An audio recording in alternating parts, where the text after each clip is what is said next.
Hello and welcome to our channel. मेरा नाम है सोनू शर्मा। आई होप आप सभी लोग अच्छे होंगे और अपनी तैयारी अच्छे से कर रहे होंगे।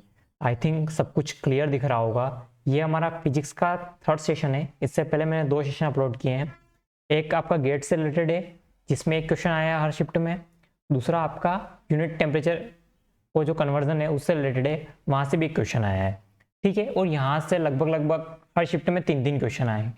तो ये जो ऑप्टिक्स वाला पार्ट है ये एक सेशन में तो कंप्लीट नहीं हो सकता, मैं भी इसमें 2 या 3 सेशन लगेंगे कंप्लीट होने में। तो ये अपना तीसरा सेशन है, स्टार्ट करते हैं। वीडियो पसंद आए तो लाइक कर सकते हैं और आप चाहें तो इसको शेयर भी कर सकते हैं, और आपको लगता है कि चैनल को सब्सक्राइब करना चाहिए तो वो भी कर सकते हैं, आपकी इच्छा है, कोई जबरदस्ती वाली बात नहीं है। ठीक है, स्टार्ट करते हैं। कुछ लोगों को फिजिक्स में दिक्कत आ रही है कि कहाँ से पढ़ें, तो उसके लिए मैंने आपको टेलीग्राम पे एक बुक का बताया है कि वह बुक आप ले सकते हैं, उसमें आपको शॉर्ट में चीज़ें मिल जाएगी, उसके बारे में भी बात करेंगे अपन। स्टार्ट करते हैं। सबसे पहले तो देखिए, ये फिजिक्स नहीं आसान, आग का दरिया है और डूब के जाना है। आप भी जानते हैं फिजिक्स जब आप 11th-12th में पढ़ते थे तब भी आसान नहीं थी, तो अब तो आपने कंपटीशन में पढ़ा होगा तो उतनी आसान है नहीं, क्योंकि कंपटीशन पढ़ने के बाद ये चीज़ें थोड़ी सी कॉम्प्लिकेटेड हो जाती है। उस समय तो आप रट्टा मार लेते थे जैसे तैसे भी, लेकिन अब रट्टा नहीं मार सकते, क्योंकि आपको मेनली आपको इनको ऑब्जेक्टिव बेस में सोल्व करना पड़ेगा। ठीक है, तो मेरा जो तरीका पढ़ाने का वो थोड़ा सा स्लो रहेगा। मैं आपको कोशिश करूंगा कि 2 या 3 पार्ट में इसको कंप्लीट कर दिया है। ठीक है, मैं आपसे कोई 3000 रुपये नहीं ले रहा हूँ। ठीक है, स्टार्ट करते हैं। इस बुक के बारे में बात कर रहा था, चाहे तो ले सकते हैं, आपकी मर्जी है। 154 रुपये की बुक है मात्र, और इसमें 11th और 12th का जो आपका पूरा सिलेबस है वो कंप्लीट है। और इसमें सिर्फ फॉर्मूले हैं, आपको क्वेश्चन वगैरह देखने को नहीं मिलेंगे इसके अंदर। हाँ, लेकिन रिवीजन के हिसाब से बहुत अच्छी बुक है जहाँ तक मुझे लगता है, और इसके रिव्यू भी अच्छे हैं। आप जाके खुद से रिव्यू पढ़िए, लिंक आपको डिस्क्रिप्शन में मिल जाएगा, आप वहाँ से ले सकते हैं। उससे मुझे थोड़ा बहुत बेनिफिट मिलता है, 5 रुपये का, उससे ज़्यादा कोई ज़्यादा बेनिफिट है नहीं। ठीक है, स्टार्ट करते हैं। बात करते हैं यूनिट टेम्परेचर कन्वर्जन यूनिट की बात करते हैं, जो पहले भी मैंने आपको बताया था। फॉर्मूला सिर्फ रिवाइज करा रहा हूँ मैं आपको। C/100 आपका क्या था, F-32 F-32/1/180 K -273.15/100। ठीक है, ये आपका फॉर्मूला था। इसी की बिहाफ पे आपने एक एक क्वेश्चन करना है। ठीक है, याद रखिएगा, इंपॉर्टेंट है इसलिए। इसके अलावा मैंने आपको लॉजिक गेट वाला बताया था, वो आप एक बार खुद से देखिएगा, नहीं देखा है तो। स्टार्ट करते हैं, सिंपल सा। देखिए, आपको कैरेक्टरिस्टिक ऑफ लाइट, मतलब जो लाइट के क्या क्या गुण है वो बता देता हूँ मैं आपको। यहाँ पे थोड़ा सा गड़बड़ है, मैं थोड़ा सा जो कुछ गायब है वो लिख देता हूँ पहले, फिर स्टार्ट करते हैं। ये आपका 3 × 10⁸ है। ठीक है, मीटर सेकेंड। स्टार्ट करते हैं। जो आपकी लाइट जो वेव्स होती है वो इलेक्ट्रोमैग्नेटिक होती है, और उनका नेचर कैसा होता है, ट्रांसवर्स होता है। ठीक है, याद रखना है कौन सी इलेक्ट्रोमैग्नेटिक होती है, और इसका जो नेचर होता है वो ट्रांसवर्स होता है। स्पीड वैक्यूम में बात करें तो 3 × 10⁸ मीटर सेकेंड की होती है। और इसको सबसे पहले ज्ञात किसने किया था, मतलब फाइंड किसने किया था, तो रोमर ने किया था। ठीक है, किसने, रोमर ने याद किया था। मेनली आपको यहाँ से क्वेश्चन बन सकता है, अगर पूछा जाए जब लाइट जो है वो अपना माध्यम चेंज करती है, यानी मीडियम चेंज करती है, तो उसमें क्या जो है आपका सेम रहता है, मतलब क्या चेंज नहीं होता, तो आपकी फ्रीक्वेंसी जो होती है वो कभी नहीं बदलती है। ठीक है, याद रखिए, क्या नहीं बदलती है, फ्रीक्वेंसी नहीं बदलती है। इंपॉर्टेंट है, याद रखिएगा। ठीक है, क्या नहीं बदलती, फ्रीक्वेंसी नहीं बदलती है। ठीक है, ये सारी चीजें मैंने आपको बता दी।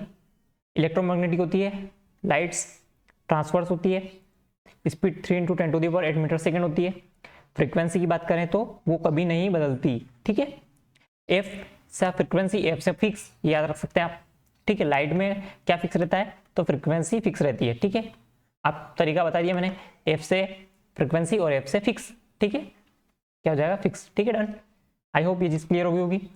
नेक्स्ट चलें, इतनी चीज़ें क्लियर हो चुकी होगी। ठीक है, नेक्स्ट चलते हैं। रिफ्लेक्शन ऑफ लाइट, हिंदी में बोले तो प्रकाश का परावर्तन। मैं हिंदी और इंग्लिश दोनों में बताने की कोशिश करूंगा। ठीक है, डेफिनेशन आपको दे रखी है कि जब भी कोई लाइट किसी कौन से जो आपका प्लेन सरफेस है उस पर पड़ती है तो वापस उसी मीडियम में चली जाती है। ठीक है, जैसे कि आपको पता है, हिंदी में बोला तो हिंदी में क्या बोलते हैं इसको, मैं डेफिनेशन पढ़ लेता हूँ। जब कोई प्रकाश की किरण एक समांगी माध्यम से चलकर किसी चमकदार पृष्ठ पर आपतित होती है तो वह चमकदार पृष्ठ से टकराकर उसी माध्यम में लौट जाती है। इस घटना को प्रकाश का परावर्तन कहते हैं। ठीक है, हिंदी में नोट करना चाहे तो नोट कर सकते हैं, अदरवाइज कोई दिक्कत नहीं है। ठीक है, इसके दो लॉ होते हैं, आपको पता है, लॉ ऑफ रिफ्लेक्शन। एक तो ये कि आपका जो इंसिडेंट रे, रिफ्लेक्टेड रे, और आपका जो क्या है, पता ही क्या है, नॉर्मल है, ये तीनों कहाँ पे होते हैं, ये आपको सेम प्लेन पे होते हैं। ठीक है, कहाँ पे होते हैं, सेम प्लेन पे होते हैं, ये आपको पता होना चाहिए। नेक्स्ट, आपका जो एंगल ऑफ इंसिडेंस है और एंगल ऑफ रिफ्लेक्शन है, ये दोनों इक्वल होते हैं। ये किसके साथ बनते हैं, ये आपका याद रखिएगा, किसके साथ बनते हैं, नॉर्मल के साथ बनते हैं। किसके साथ, अगर ये थीटा है तो ये भी थीटा है, ये 2 थीटा है तो ये भी 2 थीटा है। ठीक है, डन, याद रखिएगा आप इस चीज को, पूछा जा सकता है ऐसा भी क्वेश्चन। मैं इसके बारे में कुछ और चीजें बताऊंगा जो पूछी जा सकती है, मे भी पॉसिबल है, आपको लगता है। ठीक है, अब आगे बात करते हैं। ये तो चीजें, दोनों चीजें हिंदी में बता देता हूँ मैं आपको। हिंदी में बोलते हैं इसको, हिंदी में पढ़ के बता देता हूँ, थोड़ा सा हिंदी में लिए थोड़ा डिफिकल्ट हो रही है। आपतन कोण और परावर्तन कोण का मान जो है वो हमेशा बराबर होता है। ठीक है, ये आपका आपतन कोण होता है थीटा, और ये आपका परावर्तन कोण होता है ये थीटा, तो ये दोनों इक्वल होंगे। इसके अलावा आपका आपतित किरण, परावर्तित किरण तथा अभिलंब तीनों एक ही तल पर स्थित होते हैं। वही बताया मैंने, इंसिडेंट रे, नॉर्मल और रिफ्लेक्टेड रे तीनों एक ही प्लेन पे होते हैं, हिंदी में और इंग्लिश में दोनों में बता दिया मैंने। आई होप आपको चीजें समझ में आ गई होगी। ठीक है, अगर जैसे मैं इसको यहाँ से ना डालते हुए यहाँ से डाल दूंगा, तो ये जो का थीटा होगा तो ये भी आपका थीटा चेंज हो जाएगा। ठीक है, ये भी थीटा पे इस साइड हो जाएगा। डन, ये चीज क्लियर हो गई। अब बात करते हैं हम प्लेन मिरर के बारे में, क्या क्या क्वेश्चन बन सकते हैं, कैसे कैसे क्वेश्चन बन सकते हैं। प्लेन मिरर के बारे में बात करेंगे, जो इंपॉर्टेंट है वही बात करेंगे, बहुत सारा लिखा हुआ है 11th-12th की बुक्स में कि कैसा क्या होता है। ठीक है, प्लेन मिरर में आपका जो फोटो बनता है, इमेज बनती है, वो कैसी बनती है। हम इसको मानते हैं रघु, रघु भाई साहब है ये आपके, कौन है, रघु। रघु जी ने अगर यहाँ पे राइट हैंड उठाया है तो यहाँ पे आपको लेफ्ट हैंड दिखेगा। रीजन बिहाइंड जो प्लेन मिरर में इमेज बनती है वो कौन सी बनती है, इन्वर्ट इमेज बनती है। कौन सी, इन्वर्ट। ठीक है, और जो प्लेन मिरर में इमेज बनती है वो कौन सी, वर्चुअल। वर्चुअल मतलब आभासी। ठीक है, कौन सी बनती है, आभासी बनती है। ठीक है, हिंदी में क्या बोलते हैं इन दोनों को मैं देख लेता हूँ पहले, क्योंकि हिंदी थोड़ी सी गड़बड़ कर रही है, नहीं तो हिंदी वाले बोलेंगे।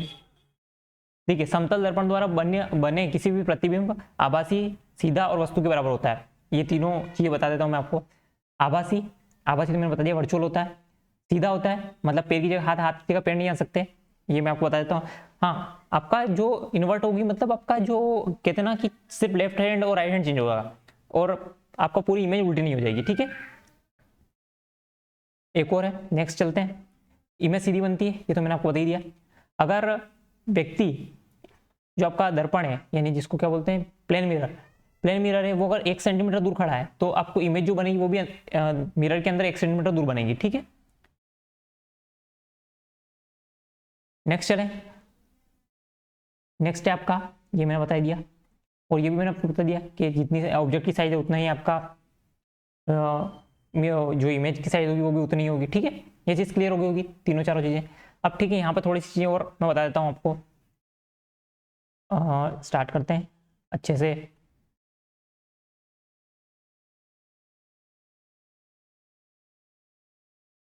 जैसे कि यहाँ पे एक चीज़ और बताता हूँ मैं, थोड़ा सा और रह गया है, मैं यही बता देती। चलो, जो आपका रमेश है, मान लीजिए मेरे को ये रमेश है भाई साहब, ये रमेश थोड़ा मुस्कुरा रहा है, इसके बारे में बना देते हैं। ठीक है, ये जो भाई साहब है आदि बना देते हैं। ये मान लीजिए आपको 160 सेंटीमीटर के, कितने, 160 सेंटीमीटर के। अगर इनको अपना पूरा फोटो देखना है, मतलब अपना पूरा फोटो देखना है, तो इनको कितने बड़े इमेज की सॉरी मिरर की आवश्यकता होगी, मतलब मिरर की का जो है वो जरूरत होगी। तो ये आपको देखना है, जो भाई साहब ये कौन है, रमेश जी हैं, इनके आधी हाइट मतलब हाफ हाइट के मिरर की आवश्यकता होगी। ठीक है, कैसे, ये अगर 160 सेंटीमीटर के हैं तो कितने की जरूरत होगी, आप देखिए कितने की, 160/2 यानी 80 सेंटीमीटर का आपका मिरर होना चाहिए अगर इनको अपना पूरा फोटो देखना है तो। ठीक है, ये आपको याद रखना है, इंपॉर्टेंट है। इसके अलावा नेक्स्ट चलते हैं, ये चीज आपको क्लियर हो गई होगी।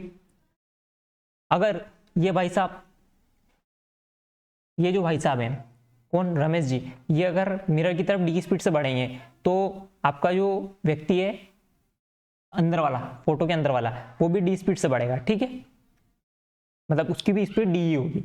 लेकिन ये भाई साहब फिक्स है, मतलब रमेश जी फिक्स हैं, लेकिन इस मिरर को आगे पीछे किया जाए, मिरर को मान लो डी स्पीड से घुमाया जाए, तो ये कितनी स्पीड से बढ़ेगा, ये 2D स्पीड से बढ़ेगा, ठीक है। इसके अंदर जो इमेज चेंज होगी वो 2D स्पीड से चेंज होगी, ठीक है, डन ये चीज। और अगर आपको दोनों ही आपने मतलब ये भी मूव कर रहा है और ये भी मूव कर रहा है, तो आपकी जो मिरर जो आपका इमेज बनेगा वो 3D स्पीड से मूव करेगा इधर उधर, ठीक है। एक बार और मैं क्लियर कर देता हूँ थोड़ी चीजें।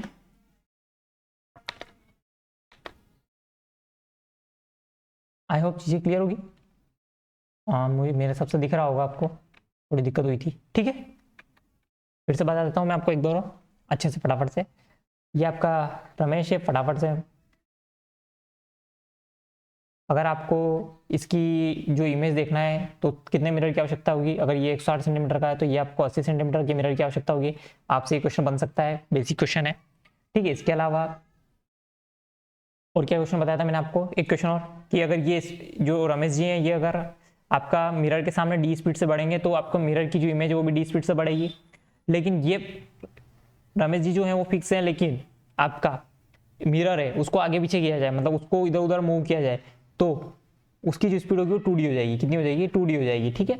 और एक कंडीशन और है, अगर ये दोनों ही आपके कौन, रमेश और ये मिरर, ठीक है, दोनों ही अगर डी स्पीड से मूव करेंगे तो इसकी स्पीड जो हो जाएगी वो आपका 3D हो जाएगी। कितनी स्पीड से मूव करेगी इमेज, आपकी 3D स्पीड से मूव करेगी, ठीक है, डन। ये चीज़ें क्लियर हो गई होगी मेरे हिसाब से। ये जितनी भी चीज़ें बन सकती थी वो मैंने बता दी आपको, ठीक है। अब आपसे पूछा जा सकता है एक क्वेश्चन और यहाँ पे कि आपको दो मिरर के बीच में, जैसे कि आपको बोल दिया कि दो मिरर के बीच में 90 डिग्री का एंगल है, तो इसमें अगर कोई वस्तु यहाँ रखी हुई है तो कितने डिग्री का एंगल, मतलब कितने इमेजेस बनेगी, कितनी इमेजेस बनेगी, तो इस टाइप के क्वेश्चन बन सकते हैं। उसके लिए मैंने आपको यहाँ नॉर्मल सा फॉर्मूला दे रखा है, इसके ऊपर बात कर लेते हैं फटाफट फटाफट से।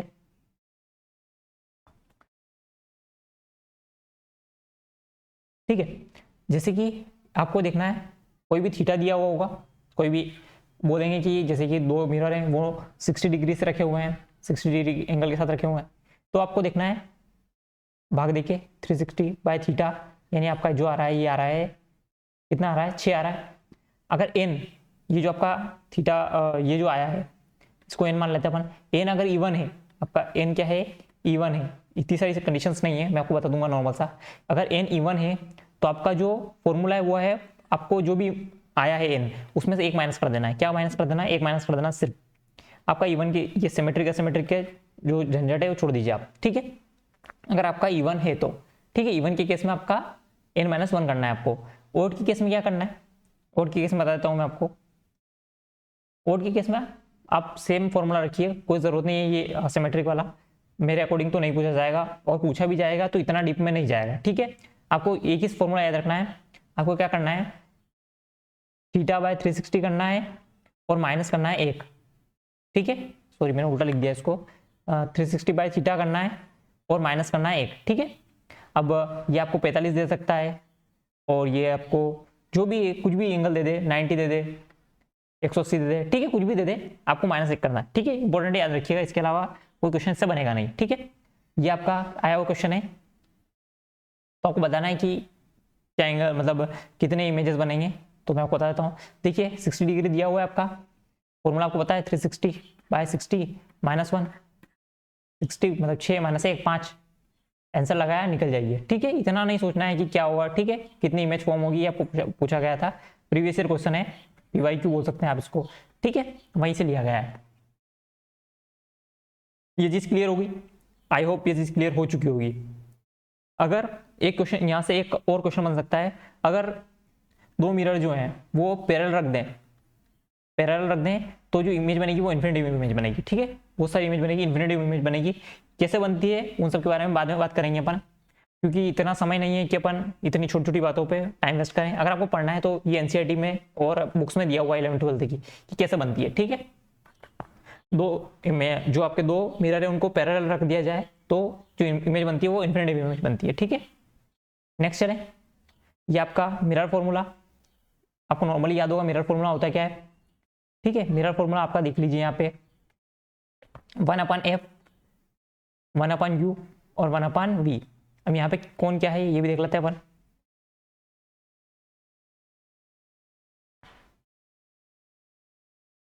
यहाँ पर कुछ दिक्कत हो रही है तो देख लेते हैं फिर भी। 1/f 1/v और 1/u, ठीक है। f आपका फोकल लेंथ है, v आपका डिस्टेंस ऑफ इमेज है, u आपका डिस्टेंस ऑफ ऑब्जेक्ट है, ठीक है। ये आपको नॉर्मली मिरर इमेज का फॉर्मूला है। कैसे क्या होता है सब के बारे में बात करेंगे अपन। फटाफट से जल्दी जल्दी रिवीजन कर रहे हैं। आपको जो मिरर इमेज में फोटो कहाँ बनेगा तो उन सब के बारे में एक वीडियो में सेपरेट डाल दूंगा, उसमें आप देख लीजिएगा। शायद डाल भी रखा होगा मैंने पहले साइंस वाली सीरीज में कि कैसे इमेजेस बनती है, ठीक है। यहाँ से कुछ इंपॉर्टेंट चीजें बतानी मुझे, ये आप देख लीजिए एक बार। ये मैंने अभी आपको बताया दर्पण सूत्र में क्या क्या होता है हिंदी में। दर्पण सूत्र में u जो है वो वस्तु की दूरी है, और v जो है आपकी प्रतिबिंब की दूरी है, और ये आपकी फोकस दूरी है। अब ठीक है, ये मैंने आपको यहाँ पे बता ही दिया है। Focal length, distance of image और डिस्टेंस ऑफ ऑब्जेक्ट, ठीक है। ये चीज क्लियर हो गई। अब आपको ये बताना है कि आपके जो साइन होते हैं वो कैसे होते हैं। आपका यू नोट ये ठीक है, ये मैंने इंग्लिश में बता ही दिया वहां पे।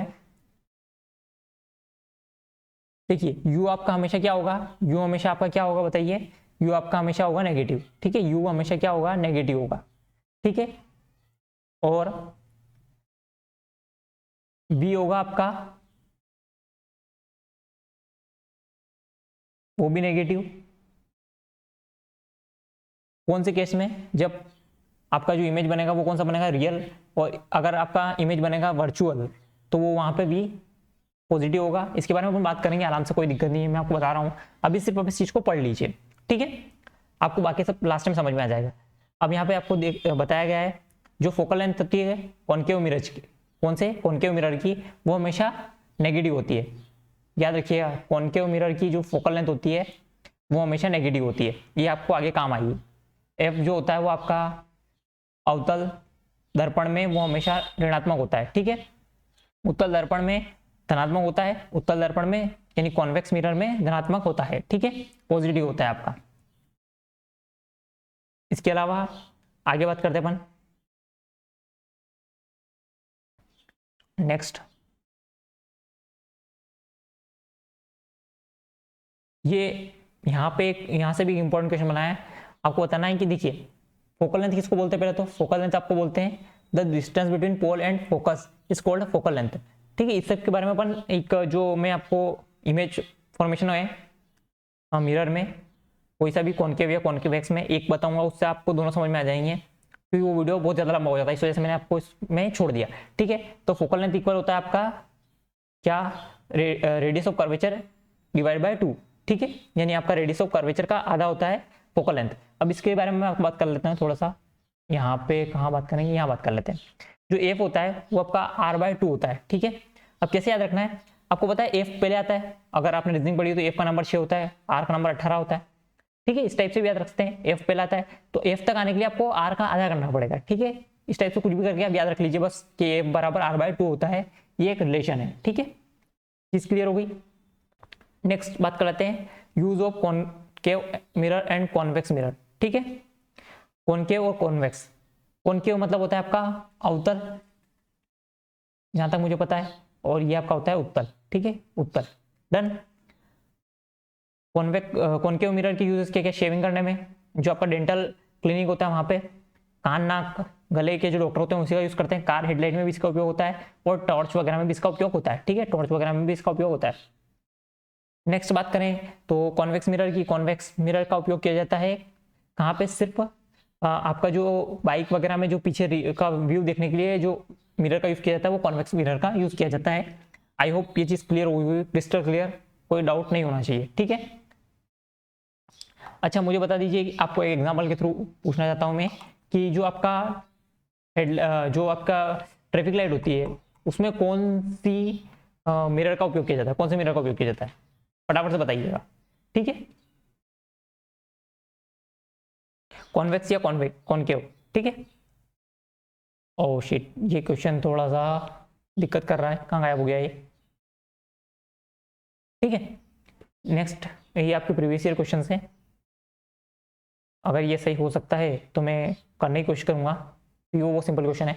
उसमें पूछा गया है आपसे, यहाँ पे क्वेश्चन है ये कि आपको वो बताना है लेंस सूत्र, और लेंस सूत्र नहीं सॉरी, जो आपका मिरर फॉर्मूला है वो बताना है। मिरर फॉर्मूला मैंने अभी आपको बताया था 1/f is equal 1/v O plus 1/u। ठीक है, ये आपका जो है मिरर फॉर्मूला है, ये आपसे पूछा गया था और ये प्रीवियस ईयर में अभी हाल जो आपका 2018 में हुई थी SSC IMD उसमें पूछा गया था। ठीक है, नेक्स्ट क्वेश्चन की बात कर लेते हैं। नेक्स्ट क्वेश्चन आपका ये प्रीवियस ईयर क्वेश्चन है, ये भी PYQ है, PYQ। ठीक है, अब इसमें पूछा गया है कि आपको बताना है कि प्रतिबिंब की स्थिति क्या है, मतलब कहाँ कितना दूर प्रतिबिंब बनेगा। ये अभी यार मैंने आपको फॉर्मूला बताया, होता क्या है 1/f is equal 1/u plus 1/v। अब मैं आपको बताता हूँ कि यहाँ पे थोड़ा सा क्लियर कर देते हैं। ये आपका दिया हुआ है अवतल दर्पण, यानी अवतल दर्पण मतलब कॉनकेव। कॉनकेव में अभी हाल मैंने बताया था आपको कौन पॉजिटिव होता है कौन नेगेटिव होता है, उसके बारे में बाद में बात करेंगे। पहले अपन इसको नॉर्मली सोल्व कीजिए। ये आपकी क्या दे रखी है, ऑब्जेक्ट से डिस्टेंस दे रखी है। ऑब्जेक्ट से डिस्टेंस क्या बोलते हैं, देखिए आप खुद देखिए यहाँ पे ऑब्जेक्ट से डिस्टेंस को क्या बोलते हैं, आपका u, और इमेज की डिस्टेंस को v बोलते हैं। ठीक है, इमेज की डिस्टेंस को क्या बोलते हैं v और ऑब्जेक्ट की डिस्टेंस को u। ठीक है, मैं थोड़ा सा इसको सही बना देता हूँ, ये आपका u। ठीक है, v, u और f, ये तीन चीजें आपको चाहिए। ठीक है, क्या चाहिए, u, v और f। आपको v की वैल्यू दे रखी, काय की वैल्यू दे रखी, object is place 10 centimetre in front of, तो आपका u की वैल्यू 10 सेंटीमीटर, आपको ये फाइंड करना है। और रेडियस ऑफ कर्वेचर दे रखा, तो अभी यार मैंने आपको एक रिलेशन बताया था रेडियस ऑफ कर्वेचर और फोकल लेंथ के बीच में। ठीक है, तो आपको बताया था मैंने f बराबर क्या होता है r/2, r/2 होता है। अब यहाँ पे आपको क्या दे रखा है, देखिए वक्रता त्रिज्या हिंदी में बोले तो, और इंग्लिश में बोले तो रेडियस ऑफ कर्वेचर। ठीक है, ये आपको यहाँ से रिलेशन बताया था मैंने अभी यार, ये आपका जो होता है फोकल लेंथ और रेडियस ऑफ कर्वेचर के बीच में जो रिलेशन होता है वो क्या होता है f बराबर r/2। ठीक है, अब यहाँ से निकालेंगे, कैसे निकालेंगे, f की वैल्यू आपको निकालना है, f बराबर क्या हो जाएगा यहाँ 25/2। ठीक है, ये आपका f की वैल्यू होगी। अब आपको सिर्फ फॉर्मूला में पुट करना है, मैं इसको थोड़ा सा इरेज कर देता हूँ सारी चीजें। देखिए मैं आपको वही पढ़ाऊंगा जो काम का है। ठीक है, आपका f की वैल्यू क्या है 25/2, 25/2। ठीक है, यहाँ पे आपको वैल्यू पुट करना है सिर्फ 1/25/2 इज इक्वल 1/u की वैल्यू कितनी 10, प्लस में आपको 1/v की वैल्यू निकालना है। उल्टा कर लीजिए इसको, तो ये आपका हो जाएगा 2/25 माइनस 1/10 बराबर 1/v। ठीक है, यहाँ पे मैं सोल्व कर रहा हूँ उसको आगे। ठीक है, ये आपका हो जाएगा, एलसीएम ले लेते हैं 50, तो यहाँ पे हो जाएगा 4 माइनस आपका हो जाएगा कितना -5/50 50/1/v। ठीक है, और आपका v की वैल्यू हो जाएगी -50। ठीक है, -50, पर आपको -50 नहीं लगाना है, ये ऑप्शन ए दिख रहा होगा, -50 नहीं लगाना है, गलत है ये। ठीक है, गलत क्यों है बताता हूँ मैं आपको अभी यार, सॉरी ये मैंने पूरा क्लियर कर दिया। हाँ, लेकिन आपकी मैंने अभी यार वैल्यू बता दी आपको, वैल्यू बताइए क्या ये आपकी एफ जो आया वो आपका -50 आया है। लेकिन मैंने आपको अभी यहाँ पे एक चीज बताई थी, क्या ये चीज मैंने आपको अभी बोली थी कि आपको काम आई, क्या अवतल दर्पण की फोकस दूरी ऋणात्मक और उत्तल दर्पण की फोकस दूरी धनात्मक, और यहाँ पे कौन सा मिरर है आपका कॉनकेव। ठीक है, कॉनकेव की जो होती है वो ऋणात्मक होती है, मतलब नेगेटिव होती है, तो ऑलरेडी नेगेटिव है तो ये हो जाएगा आपका पॉजिटिव, यानी ऑप्शन सी इसका आंसर जो है वो करेक्ट हो जाएगा। ये चीज आपको क्लियर होना चाहिए। ठीक है, इसके अंदर मैंने 3 चीजें यूज की है, मैं आपको फिर से पूरा समझा देता हूँ। मैंने इसके अंदर 3 चीजें यूज की है, क्या क्या क्या यूज किया है, एक तो एक फॉर्मूला, कौन सा mirror formula 1/f is equal 1/u plus 1/v। ठीक है, ये वाला फॉर्मूला यूज किया है, इसमें आपको ये फोकल, ये ऑब्जेक्ट की दूरी और ये आपका इमेज की दूरी। ठीक है, इसके अलावा एक रिलेशन यूज किया है, f बराबर होता है r/2, यानी आपका रेडियस ऑफ कर्वेचर का आधा होता है फोकल लेंथ। ठीक है, इंपॉर्टेंट है, याद रखिएगा ये दोनों ही, बस बाकी तो वैल्यू पुट करना है, इसके अंदर कुछ भी नहीं करना है।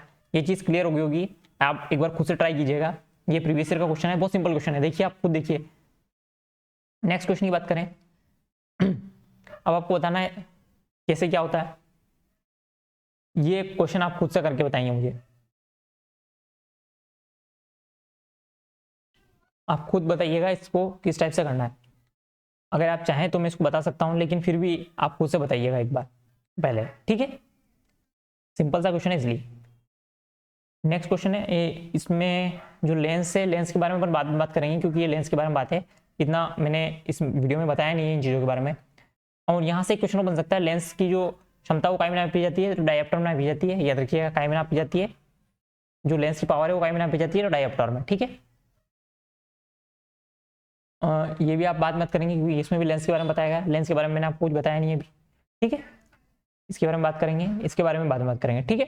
इतनी चीज़ें मैंने आपको, आई होप ये सारी चीज़ें बता दी है। ये थोड़ा सा बता दिया मैंने, इसके अलावा कुछ नहीं रहा होगा मेरे अकॉर्डिंग। तो मैंने सारी चीज़ें बता दी है। बड़ी मेहनत लगती है ऐसे वीडियोस को बनाने में, काफ़ी टाइम भी लगता है। चलो मैं आपको कुछ क्वेश्चंस और पूछ लेता हूँ बुक से। 2 मिनट रुकिए बस।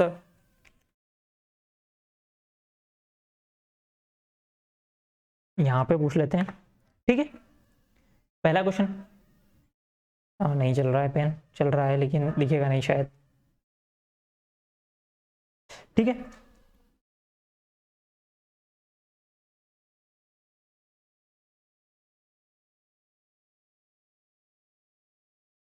स्टार्ट करते हैं। पहला क्वेश्चन आपको बताना है कि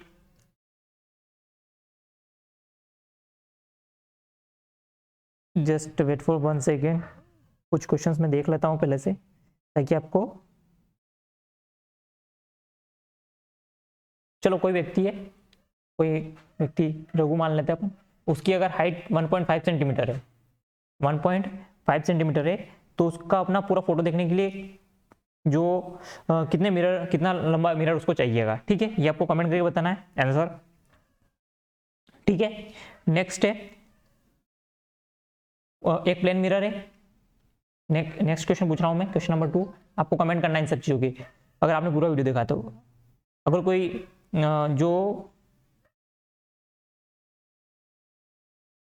कोई रमेश नाम का व्यक्ति है, वो अगर 5 सेंटीमीटर पर सेकंड की स्पीड से आगे आ रहा है, ठीक है, तो आपका जो इमेज के अंदर जो व्यक्ति है वो कितनी स्पीड से आगे आएगा, मतलब उसकी क्या स्पीड होगी, ठीक है। देन ये क्वेश्चन आपको बताना है।